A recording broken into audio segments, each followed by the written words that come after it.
Good morning student. Previous video में हमने किया था, क्या किया था? इलेक्ट्रोनेगेटिविटी और इलेक्ट्रॉन गेन इंथैल्पी हमने थोड़ा सा इसमें किया था। मैंने इलेक्ट्रॉन गेन इंथैल्पी के बारे में आपको कहा था कि मैंने कहा थोड़ा सा इसके बारे में आप लोग पढ़ लेना, फिर इसको डिस्कस करेंगे। तो आई होप कि आप लोगों ने थोड़ा सा इसके बारे में पढ़ा हो। तो इलेक्ट्रॉन गेन इंथैल्पी, सबसे पहले इलेक्ट्रॉन गेन इंथैल्पी होती क्या है, पहले तो हम इस चीज़ को क्लियर करेंगे, इस पर डिस्कस करेंगे। इलेक्ट्रॉन गेन इंथैल्पी किसी भी एटम की वो एनर्जी है, ठीक है, जिसमें कि वो जो एटम है, किसी एटम में किसी इलेक्ट्रॉन को एंटर करने के लिए एटम जो एनर्जी रिलीज करता है वो क्या होती है, उसकी इलेक्ट्रॉन गेन इंथैल्पी होती है। अब एक कौन सी स्टेट में होती है? ये होती है आपकी गैसेस स्टेट, ठीक है ना। क्योंकि गैसेस स्टेट में क्या होता है, गैसेस स्टेट में जो फोर्स ऑफ इंट्रैक्शन है, यानी फोर्स ऑफ रिपल्शन और फोर्स ऑफ अट्रैक्शन, वो क्या होता है, मिनिमम यानी नेग्लिजिबल होता है। तो इसीलिए हम कौन सी लेते हैं, गैसेस स्टेट लेते हैं, क्योंकि वहाँ पे क्या है, उस कंडीशन में जो फोर्स ऑफ इंट्रैक्शन है वो क्या है, मिनिमम है। मिनिमम यानी कि एक तरह से क्या है, वो नेग्लिजिबल है, ठीक है ना।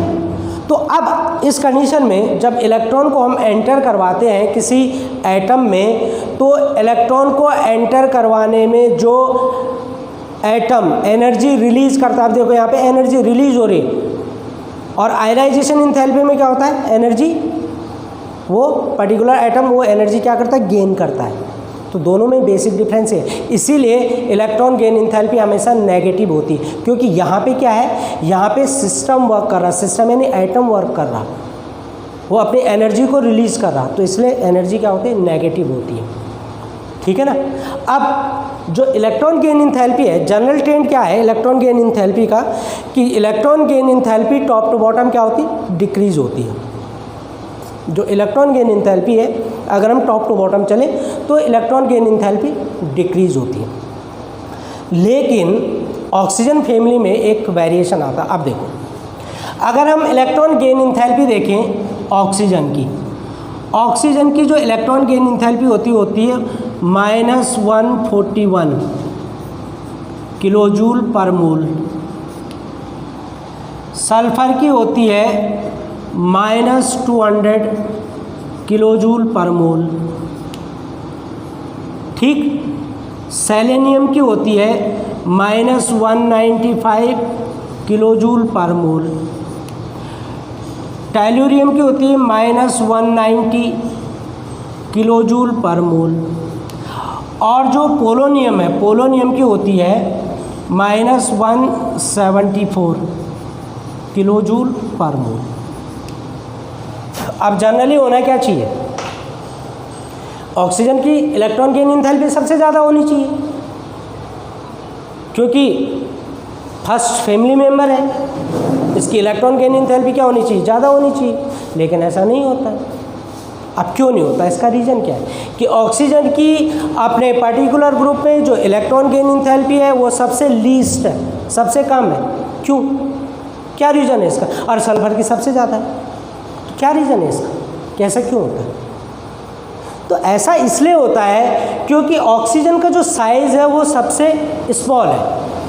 ऑक्सीजन का जो साइज़ होता है वो क्या है, बहुत स्मॉल होता है, बहुत छोटा होता है। और स्मॉल साइज़ होने के कारण यहाँ पे अगर हम इलेक्ट्रॉन को एंटर करवाते हैं तो इंटर इलेक्ट्रॉनिक रिपल्शन इंक्रीज होता है, इंटर इलेक्ट्रॉनिक रिपल्शन बहुत ज़्यादा बढ़ जाता है।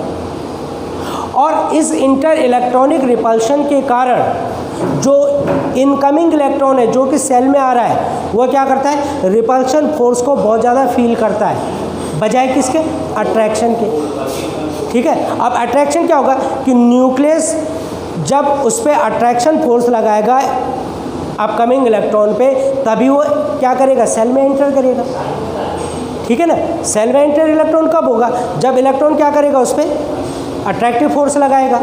यानी कि जो न्यूक्लियस का इफेक्टिव चार्ज है जब वो ज़्यादा एक्सपीरियंस करेगा बजाय किसके, रिपल्शन फोर्स के, तो तब जाके इलेक्ट्रॉन क्या होगा, एंटर होगा।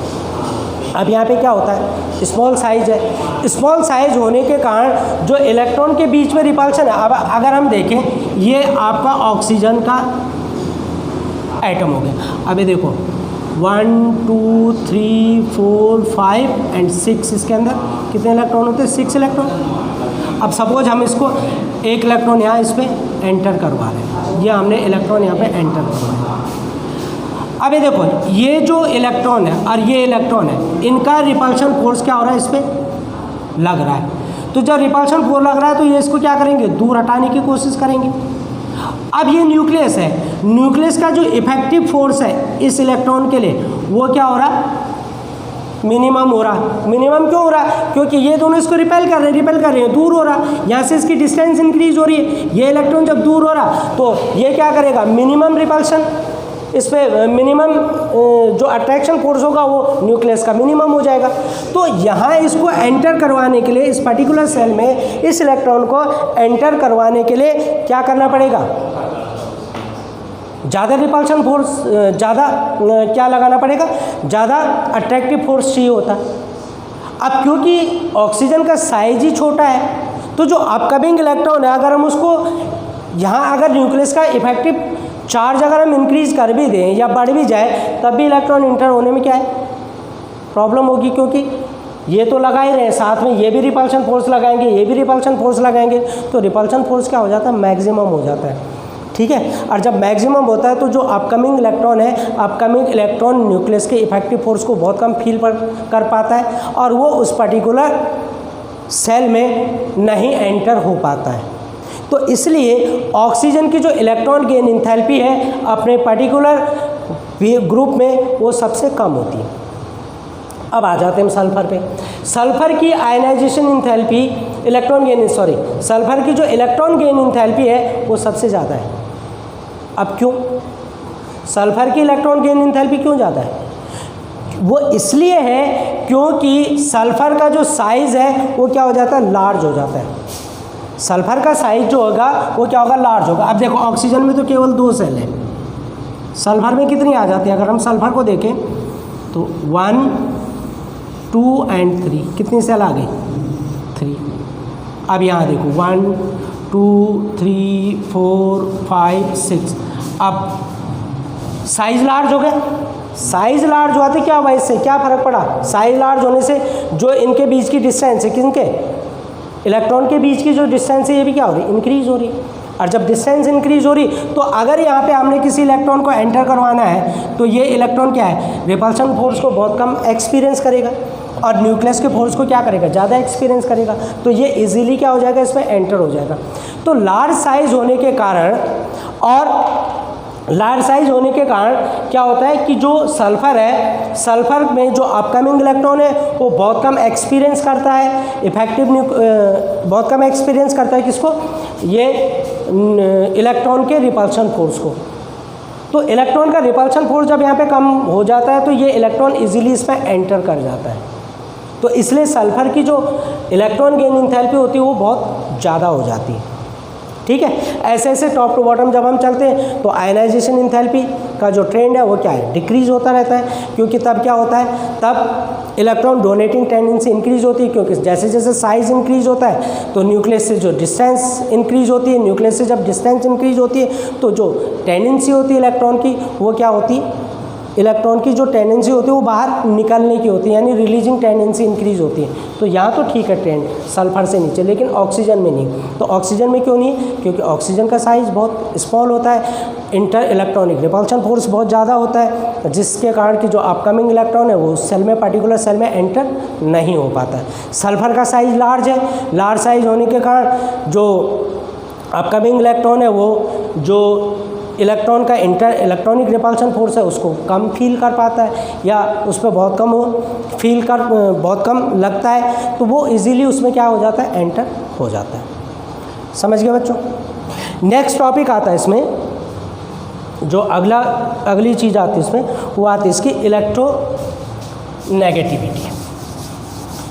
अब इलेक्ट्रोनेगेटिविटी में आपको पता है कि oxygen family second highest electronegative होती है, ठीक है ना। जो इलेक्ट्रोनेगेटिविटी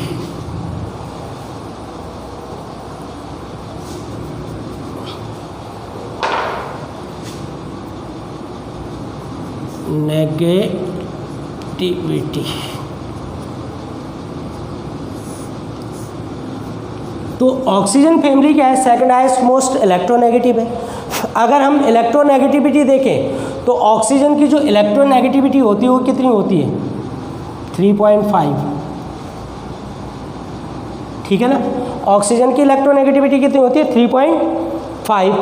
अब आप अगर देखें कि फ्लोरीन और ऑक्सीजन में अगर हम कंपेयर करें तो फ्लोरीन की जो इलेक्ट्रोनेगेटिविटी होती है वो कितनी होती है, 4। तो यानी कि फ्लोरीन के बाद ऑक्सीजन सेकंड हाईएस्ट इलेक्ट्रोनेगेटिव है, ठीक है। अब इलेक्ट्रोनेगेटिविटी क्यों इसकी इतनी हाईएस्ट होती है, वो इसलिए होती है क्योंकि ऑक्सीजन की आउटरमोस्ट शेल में क्या होते हैं, 6 इलेक्ट्रॉन होते हैं और ये इजीली कहीं से 2 इलेक्ट्रॉन क्या कर लेता है, एक्सेप्ट कर लेता है। अब देखो यहाँ पे एटम की बात हो रही है कि जो ऑक्सीजन एटम है वो क्या करेगा, उसकी टेंडेंसी क्या होती है, कहीं से भी इलेक्ट्रॉन को वो क्या कर लेता है, इजीली अपनी तरफ अट्रैक्ट कर लेता है। तो अट्रैक्ट करने के कारण जो इलेक्ट्रॉन है वो इजीली क्या है, उसकी सेल में आ जाता है, वो उसको क्या कर लेता है, अट्रैक्ट कर लेता है। तो इसलिए ऑक्सीजन की जो इलेक्ट्रोनेगेटिविटी है वो सेकंड हाईएस्ट इलेक्ट्रोनेगेटिव एलिमेंट है, ठीक है बच्चों। तो इलेक्ट्रोनेगेटिविटी क्या है, इसकी स्मॉल साइज के कारण, और ये इजीली एक्वायर कर लेता है किसको, हाईली इलेक्ट्रोनेगेटिविटी इसकी इस कारण है, ये देखो oxygen 1s2 2s2 and 2p4, ये इजीली क्या है, यहाँ ये 2 इलेक्ट्रॉन इजीली क्या कर लेता है, एक्वायर कर लेता है, यानी अपना नोबल गैस कॉन्फ़िगरेशन ये इजीली बना लेता है। तो इस कारण से ये क्या है, हाईली इलेक्ट्रोनेगेटिव है। टॉप टू बॉटम जैसे जैसे हम चलते हैं इलेक्ट्रोनेगेटिविटी क्या होती है, डिक्रीज होती जाती है, क्योंकि इलेक्ट्रॉन एक्सेप्टिंग टेंडेंसी या इलेक्ट्रॉन को अपनी तरफ खींचने की जो टेंडेंसी वो टॉप टू बॉटम डिक्रीज होती है। और डिक्रीज क्यों होती है, क्योंकि साइज इंक्रीज होता है। तो ये आपकी इलेक्ट्रोनेगेटिविटी। नेक्स्ट पॉइंट आता है आपका melting and boiling point. Electronegativity के बाद आता है आपका मेल्टिंग एंड बॉइलिंग पॉइंट।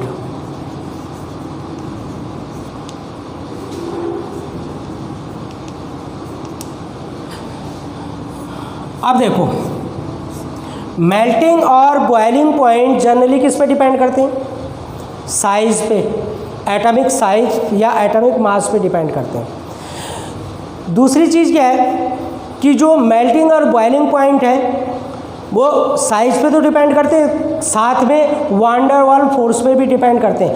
अब आप लोगों को पता है कि जैसे जैसे साइज इंक्रीज होता है वैसे वैसे magnitude of van der Waals force भी इंक्रीज होता है, यानी कि जैसे जैसे एटॉमिक मास इंक्रीज होगा वैसे वैसे जो वान डेर वाल्स फोर्स का मैग्नीट्यूड है वो भी इंक्रीज होगा, और वान डेर वाल्स फोर्स का मैग्नीट्यूड इंक्रीज होगा तो मेल्टिंग और बॉइलिंग पॉइंट भी इंक्रीज होंगे। तो यहाँ पे जो जनरल ट्रेंड आता है क्या होता है कि मेल्टिंग और boiling point top to bottom group में अगर हम चलते हैं तो टॉप टू बॉटम इंक्रीज होते हैं, ठीक है। दूसरी चीज़ क्या है कि जो ऑक्सीजन फैमिली है ये क्या है, नॉन मेटेलिक है, और यहाँ पे क्या है, कोवैलेंट बॉन्ड बनते हैं। तो नॉन मेटेलिक होने के कारण और कोवैलेंट बॉन्ड होने के कारण इनके बॉन्ड इजीली ब्रेक हो जाते हैं। तो इजीली ब्रेक होने के कारण इनके मेल्टिंग और बॉइलिंग पॉइंट भी क्या होते हैं, कम होते हैं, ठीक है।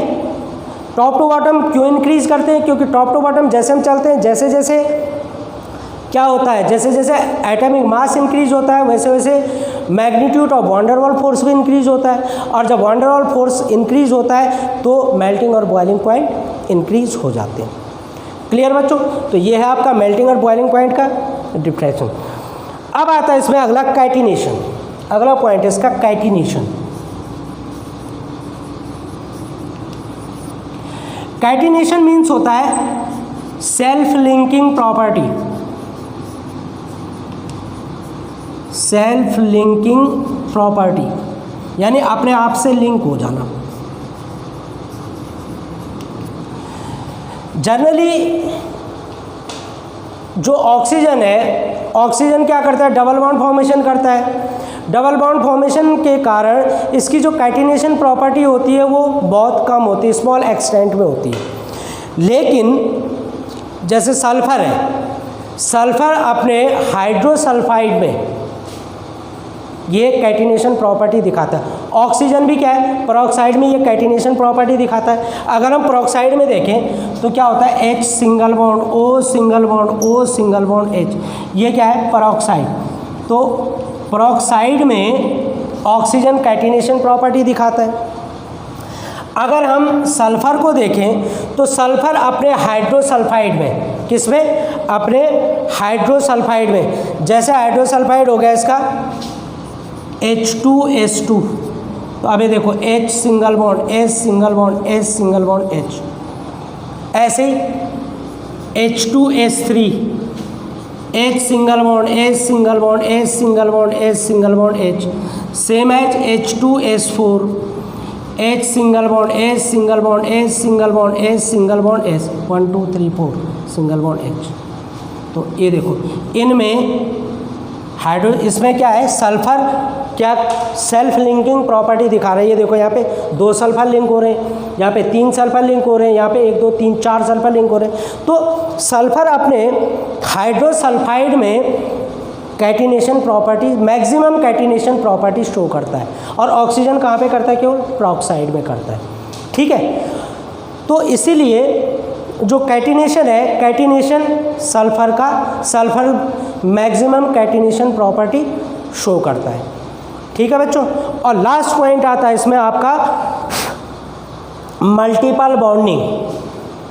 तो जो मल्टीपल बॉन्डिंग है, मल्टीपल बॉन्डिंग किसमें होती है, ऑक्सीजन, ऑक्सीजन ही ज़्यादातर मल्टीपल बॉन्डिंग शो करता है।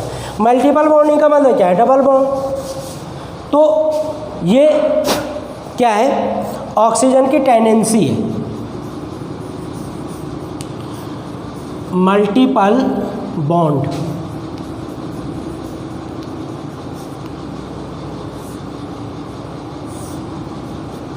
अब देखो ऑक्सीजन का साइज क्या होता है, बहुत स्मॉल होता है, हाई इलेक्ट्रोनेगेटिविटी होती है।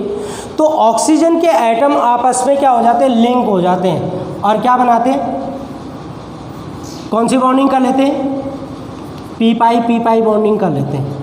तो यहाँ पे पी पाई बॉन्डिंग के कारण ऑक्सीजन क्या है, डबल बॉन्ड फॉर्मेशन कर लेता है।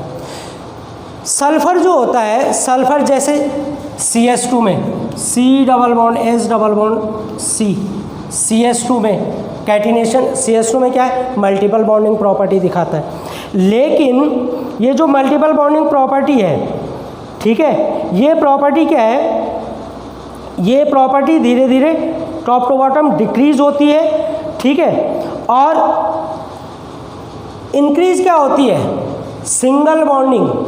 जैसे सल्फर को आपने देखा होगा, सल्फर क्या दिखाता है, सल्फर S8 स्ट्रक्चर बनाता है, सेलेनियम Se8 स्ट्रक्चर बनाता है। तो क्योंकि जैसे जैसे इलेक्ट्रोनेगेटिविटी टॉप टू बॉटम जैसे हम चलते हैं, इलेक्ट्रोनेगेटिविटी डिक्रीज होती है। तो इलेक्ट्रोनेगेटिविटी डिक्रीज होने के कारण जो मल्टीपल बॉन्डिंग फॉर्मेशन कैपेसिटी है वो भी डिक्रीज होती है।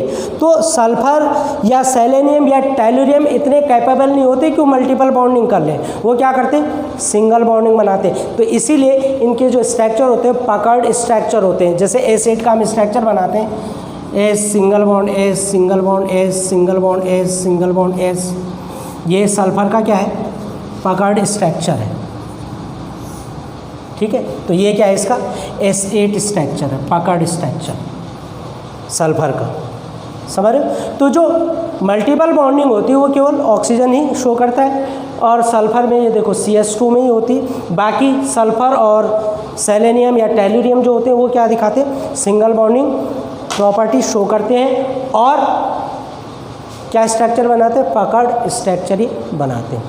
ठीक है बच्चों, तो यहाँ पे ये इसकी फिजिकल प्रॉपर्टीज़ कंप्लीट हो गई हैं। नेक्स्ट वीडियो में हम केमिकल प्रॉपर्टीज़ के बारे में डिस्कस करेंगे, इसके ऑक्सीडेशन स्टेट के बारे में डिस्कस करेंगे, जो अदर प्रॉपर्टी इसके हाइड्राइड हैं या इसके क्लोराइड्स हैं, ऑक्साइड्स हैं, इनके बारे में हम नेक्स्ट वीडियो में डिस्कस करेंगे। Till then good bye.